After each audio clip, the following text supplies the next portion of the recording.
大家好，我係 TCL K-Train 大師，歡迎嚟到講之講第18集。我今日會介紹嘅係東涌綫延綫。東涌綫延綫包括兩個新車站，包括有東涌東站同東涌西站，預計喺2029年通車。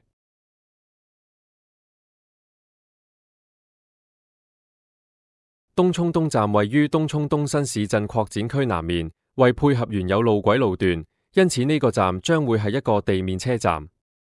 由於東涌綫原有軌道同機場快綫軌道接近，並冇太多空間直接興建新站，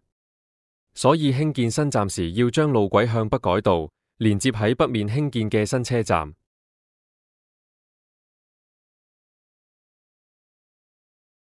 東涌西站位於日東村以西及滿東村以北，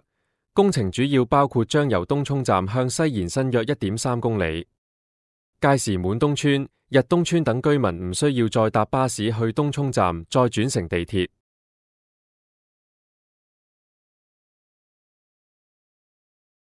東涌新市鎮係機場10大核心工程建設之一。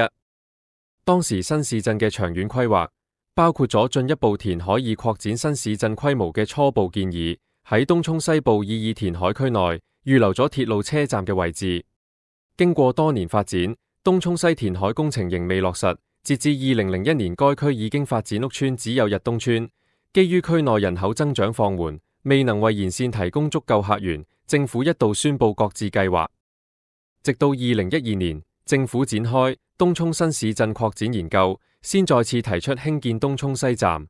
最後政府透過2014年9月公布鐵路發展策略2014，包括東涌西延綫，將東涌綫終點站由東涌站延伸至東涌西站，預計2020年動工，並喺2024年通車。2021年12月10日，政府喺憲報刊登東涌綫延綫鐵路方案，計劃將現時嘅東涌綫延伸到新建嘅東涌西站，以及喺東涌東填海區增設中途站東涌東站，預計喺2023年動工，2029年竣工。2023年5月25日，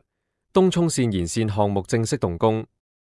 唔知喺東涌東站同東涌西站嘅開通儀式嘅嗰一日，你會唔會搭上頭班車呢？今日東涌綫延綫嘅介紹就完到呢度，下集我會講屯門南延綫，未完待續。